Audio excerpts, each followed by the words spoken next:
and welcome to episode 11 of Moving Parts. Today in our studio with Abby Hamilton, your realtor gal next door, is Sara Picard with Modern Woodmen Financial. Sit back, turn up your volume, make sure your headphones are charged, just so you can learn all about financial security.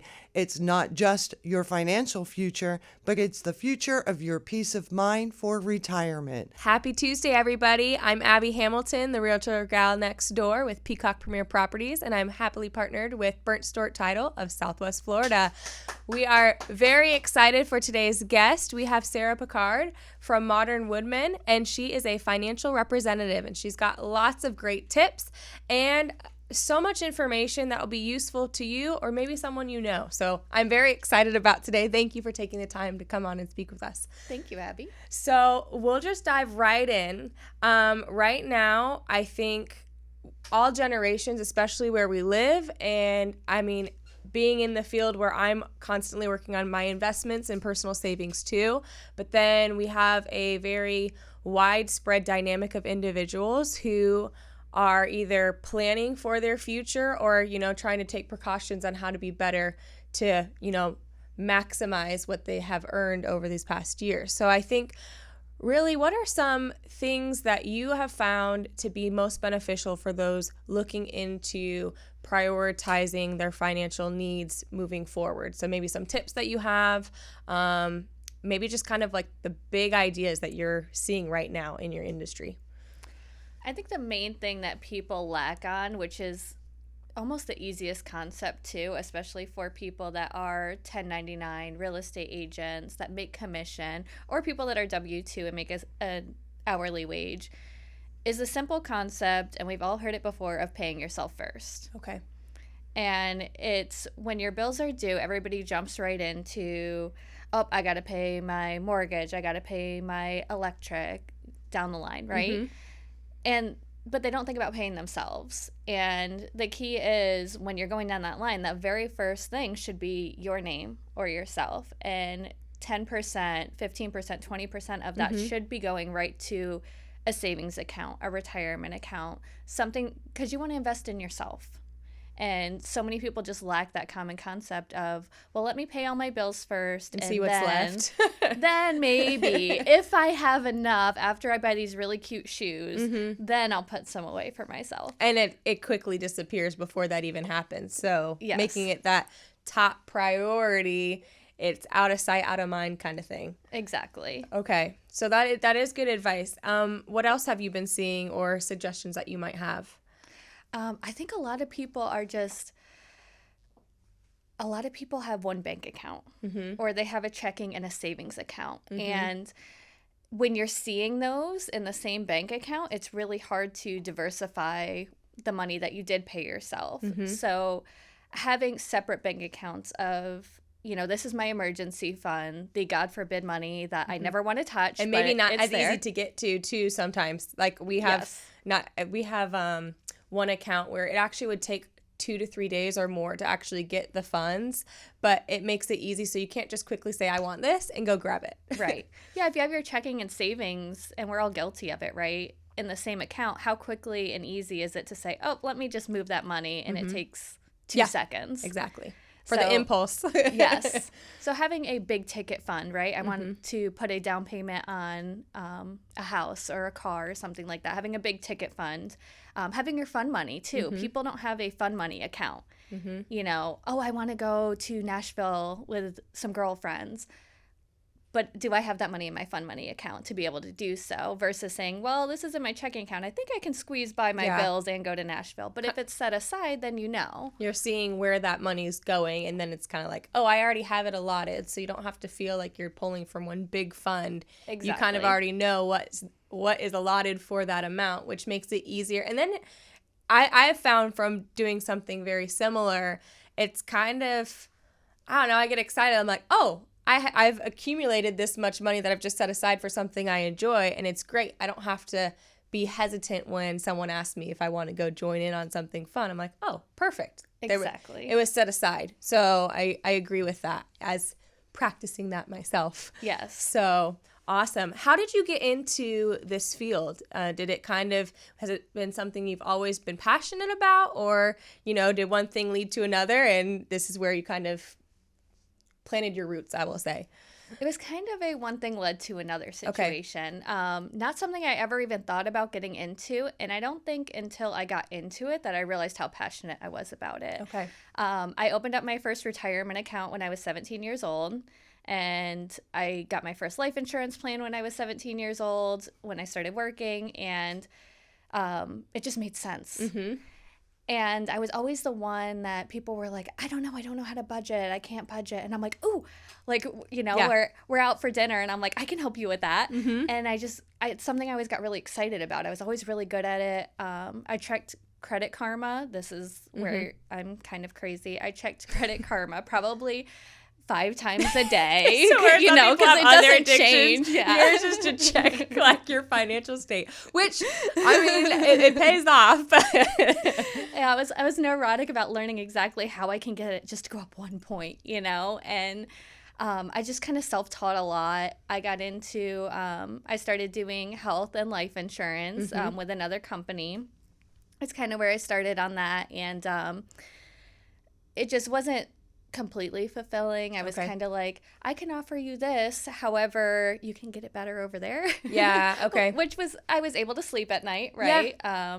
But I wanted to work for a company where I could get them the best that was in their best interest. Mm-hmm. And then I kind of stumbled across Modern Woodmen, and I kind of thought it was too good to be true at first, because I was like, okay, I can do what I'm doing now, but I can also do all of these other things, and my hands aren't tied, because if a specific Modern Woodmen product doesn't work for somebody, I can find the right fit for them. Which is nice, because obviously no one size fits all, Exactly. Very custom, I'm sure, with, age, occupation, like what they already have saved and such. I'm sure it's, so different and unique to each client or customer or friend, however you refer them, because I'm sure you work with a very close network of people that you built relationships with. Absolutely. So what kind of products do you offer those that are looking to kind of, whether they're experienced in it or new to the process? What are some things that you can offer from your company? So when I meet with somebody, typically I always try to get husband and wife together, spouses, because they always try to go back and relay the message. It never works out. Yeah. When we sit down, we do kind of a holistic planning. So we talk about, what do they currently have in place, what their goals are, where they're at, where they want to be, what we're going to do to get them there. We focus kind of in the very beginning what's most important to them. Then we talk about protecting their income. So God forbid something was to happen to you and you weren't able to make it home. What does that look like for your family, whether you're the breadwinner or the homemaker? Mm-hmm. A lot of people don't think about, the homemaker really needing something like life insurance or life protection if something happened to them. However, so that the other partner can work, who's going to pick up the kids now? Now you're having to get off of work earlier. Now the kids who were homeschooled have to go to school. Things like that. There's a lot more that comes into play that people maybe not. It's not something you want to think about. Yes. But the reality is to have a plan in place offers that peace of mind and reassurance. Absolutely. So making sure that, we plan for all these things, but, I always think it's funny, we insure our home, we insure our cars, we insure our cell phones, but do we insure our life? And making sure and it's so much more affordable than people think that it can be. I actually just got a life insurance policy. It was something that my husband's had one through the company he works with. So he's like, oh, you don't need it. I'm like, well, the older I get, I know, I'm like, I'm younger now. Like, why not try to get something and have it, while I'm healthy and all of these things to just have it in place. And it was very affordable. And so for the needs that I felt like we had needed. Absolutely. So, I feel like right where you're going is very relevant. And hopefully it's relevant to other listeners and viewers, because those are important things. We actually just got we just worked on getting our will and things in place. And just kind of that life order, now it's in place. So Yes. I'm sure those are things that you guys discuss as well. Absolutely. Yeah, like you said, going into wills, trust, power of attorney, just making sure, don't put your family in that situation of, oh, no, I think she would have wanted on life support, or, oh, I think she would have wanted us to sell the house. No, mom would have wanted us to live in the house, you know. If you don't have those hard discussions, and I always tell people you only have to have them once. Yeah. Have the hard discussion once. Let people know, not only get your wills, power of attorneys, and things like that in place, but have that discussion so that it's not a surprise to them. They already know. And God forbid something happens. It's like, I feel like you want them to be able to mourn and not have to deal with all the other things that come attached to that. Like there's so much from bank Absolutely. accounts and everything. It can get very tedious. So because everyone's situation is unique, what are some individualized options that you sometimes will suggest to people or may be applicable to one and not another? So that's kind of where we look at, again, it's going to be that conversation. As you said, there's no one size fits all. So we kind of almost prioritize what's most important to them first, and then we kind of work our way down the line. As in a holistic plan, you really want to make sure that you have all your bases covered. So there's not really one's more important than the other, you know.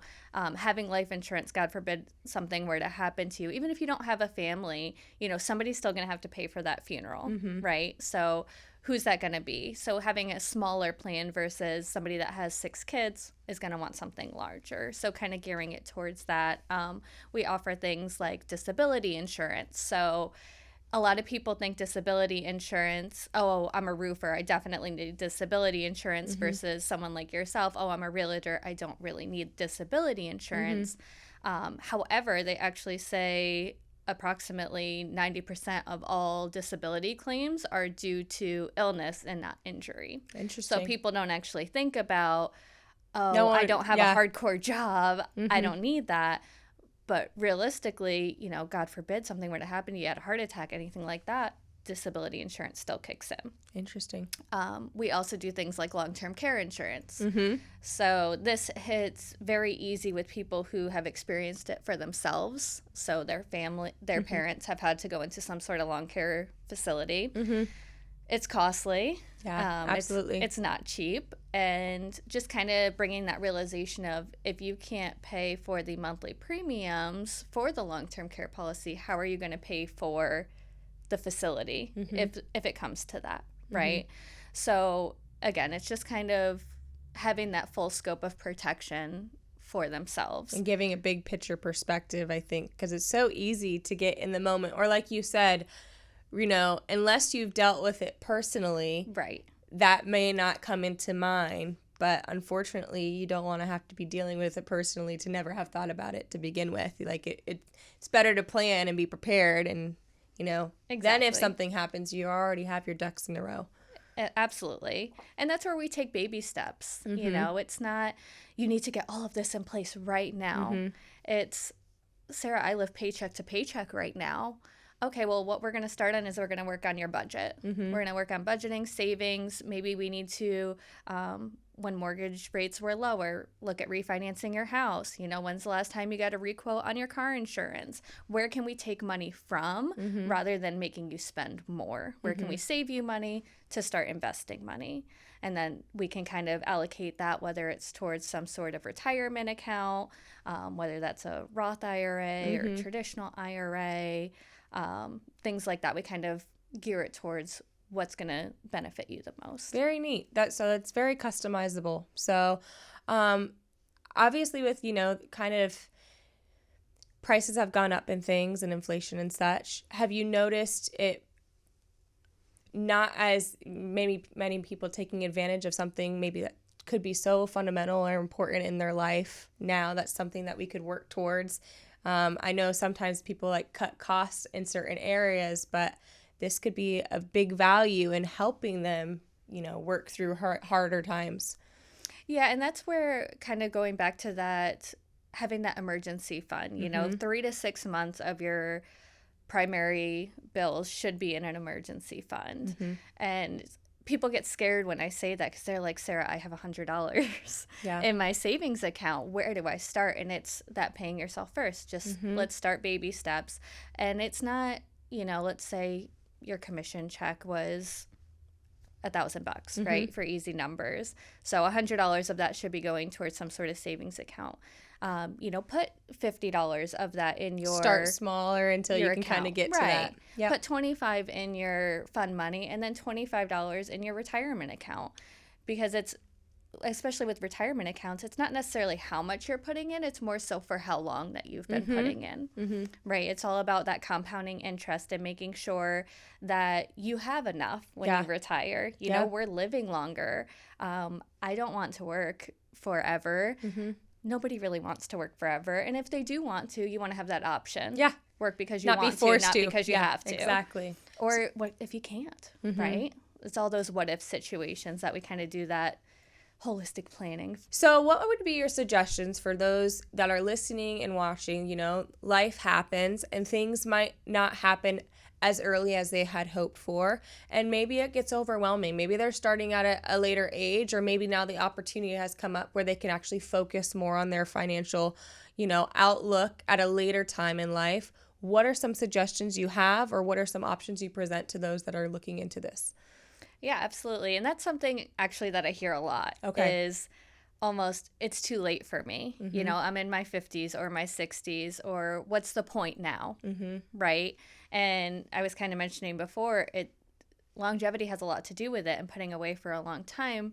But as we've said, it's not a one size fits all. So, but it's also never too late to start, right? I would rather retire with something rather than nothing. And we kind of figure things out from there. What do we have to give up at this point in our life to make sure that we can retire when we want to, or at least have a means of... Have started at that point. Correct. Okay. Correct. So, are you driving a brand new car? Do we maybe need to get rid of that monthly payment and, downgrade a little bit to a used vehicle, something you're still comfortable in, but something that's going to give us a little bit more cushion because... we are further along at this point. We do need that extra $100 a month to put away to get you where you want to be. And what we do is we actually work it backwards. So we say, okay, you make X amount in your working years. Let's say, I always like easy numbers, $100,000. I make $100,000 a year. In retirement, rule of thumb, not a definite, but rule of thumb is you want about 80% of your income that you had in your working years in retirement. So $80,000 of that $100,000 you want annually. So we take that $80,000, we say, what year do you want to retire? We plug it in. Let's say we're talking to a 60-year-old and she's like, well, I would love to retire at 65. However, I know that's not realistic. What would it look like at 70 or 72? I think I can manage that. So then we plug that in and we say, okay, to get based on your risk tolerance, where you want to be, we're probably going to have to put away X a month starting now. And then we could at least get you comfortable. And we take into factors things like Social Security. We log on to ssa.gov, pull up their Social Security. What's that going to look like at that point? And take all those factors in. Is the mortgage going to be paid off at that time? If not, can we get it paid off? Because then that's one less expense we have to worry about. Okay. So really looking, like you said, it's a backwards version in a sense, but like you had said before, for those that maybe don't have very much to start, and it can get overwhelming, and some people, at least sometimes when I get overwhelmed, it's easier just to close that door. It's like the messy room in the house. It's like, we'll just close the door and won't look at it. But it's better to just start, and whether you start with the little and then work your way up, because obviously 100,000 easy of numbers, but reality is the numbers are very different. So for the average, income, especially where we live and work now. So those are all things that I'm sure that you take into consideration, and it sounds like, no matter where people are at, what level, and maybe they have a lot saved or very little, that you can, help them feel comfortable and present that knowledge to them. So very cool. Growing up, did you find that you were educated on this subject through your family? I know, like, sometimes if parents have set an example of things or taught certain principles when they're younger, you said how you started at 17 by saving for retirement and things like that. Did you have that kind of backing, or was it all fresh? No, which is kind of another reason that kind of made me so passionate about it. My mother was a waitress her whole life, worked doubles, busted her butt, but her employer didn't offer a retirement plan. Okay. And she didn't know that you could have your own individual retirement account. She thought, oh, Social Security, right? So she's turning 70 this year. Okay. And she lives off Social Security, which is very below her means of the cost of living. And she actually lives with me. Okay. And, it just kind of showed me, you can work hard your whole life, but if you don't save some of that, you're going to be in that same situation. So being that anchor to help people not be in that situation, because I know if my mother was educated enough and she was told that there are options that she could put that money, I know she would have. She would have been diligent in doing that had she had that education. I think that's great, and it's relatable. I mean, my father, he was so successful. He was a school administrator, and then life happened. He had stroke, and now he's since had multiple strokes, and he's recovered very well. But during that time, when he was making a substantial amount of money, it was a year-to-year contract, so they let him go. And then my mom, wasn't working as much at the time. She was working, but it came from a substantial two-income household to her having to, pull all the weight, and obviously lifestyle change or whatever. And the disability that he got once he actually got it was very minuscule and didn't have like a disability insurance like you had talked about. So I think everyone has their own story to, how they could see the benefit, but really meeting with you and allowing to see a bigger picture, or maybe some of the components that they hadn't planned for, is a great benefit that you offer through your expertise in doing this. And it's been quite some time now that you've been working on it through this company, correct? Yeah, I'm in 4 years with Modern Woodmen specifically. Okay. But a lifetime of, like you said, the principles yes. and helping others, which is phenomenal. Yes. And I love it. I enjoy it. I don't charge anyone for my time. My consultation, my knowledge is always free. I like to see people succeed, and I want to see people do well, and that to me is enough. That's awesome. I was going to finish off with maybe if you have any personal examples with, like, what has been maybe some of those awesome moments that you've had helping others through your line of work, that you've just had those this is the best job in the world moments? I had probably near and dear to my heart. I had a client of mine who recently just ended up getting a heart transplant. Okay. And it was one of those situations where she was the bread maker of the family. We had to make sure that we got some sort of protection in place for her family, and luckily we did so.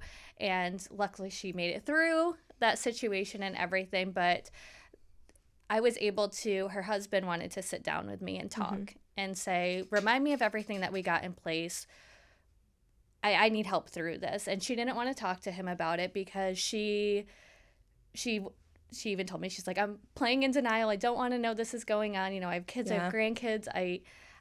I'm going to be okay. But he was kind of trying to be more on the realistic side of, what do I need to do? And just being able to be that shoulder and that confidant for him and say, listen, we got this, and this in place. These are the things that we need to secure beforehand. And it just kind of, he kind of had an emotional moment together. We cried together. And just him having that somebody he could go to, and to be able to instill that confidence in him and help him through that situation. That's what it's all about. And giving him that comfort of knowing, God forbid, thank God it didn't, but if something did happen, that they were going to be okay. And that kind of gave him that leverage. That's awesome. I think you're dealing, I mean, in my line of work, it's very different, obviously, but they're real life, those are life-changing things to have something in place like that. I mean, when you deal with so many personal situations, it can be a lot, but then in a situation where you were kind of a shoulder to lean on, but really it's everything that they did, but through your help, they were able to have that pillar of stability. And I think that's phenomenal. And hopefully listeners and viewers have been able to capture how much, first off, that Sara cares about those that she helps. I mean, I think it kind of supports it when someone I've found trusted and reliable, and she's very well known in the community, but when they're doing the principles themselves and implementing those things into their own personal life, and then, you know, sharing it out of the goodness of their help, but then it also is their way of life because they're so good at it. It's just so rewarding. And I think anyone that's looking into, you know, having questions or maybe making the baby steps into starting this process, you're a great contact. And if you don't know something, you'll make sure you get them answers. So Absolutely. Thank you again for taking the time on here. We hope that you enjoyed a snapshot of what Sara Picard offers, and we'll have her share her info with you, and then I'll of course post it on the link. And if you need anything at all, just reach out to us. But Sara Picard, do you mind sharing real quick some contact information? Sure. My telephone number is 941-623-2568. You can call or text me at any time. And my email is Sara, my name, Sara .m.picard, Picard, at MWAREP.org. And you can feel free to email, call, or text. I would love to have a chat.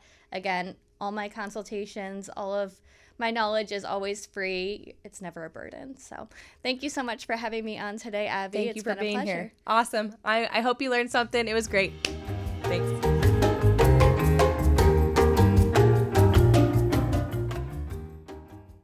Hey folks, thanks for sticking around. Hope you learned all there is to know to get your curiosity fired up on what insurance you can have for your future, not just financially, but for your peace of mind heading into retirement. Your Tuesday title tip here is insurance, not just financial insurance or peace of mind insurance, but you want to make sure you have title insurance on your property.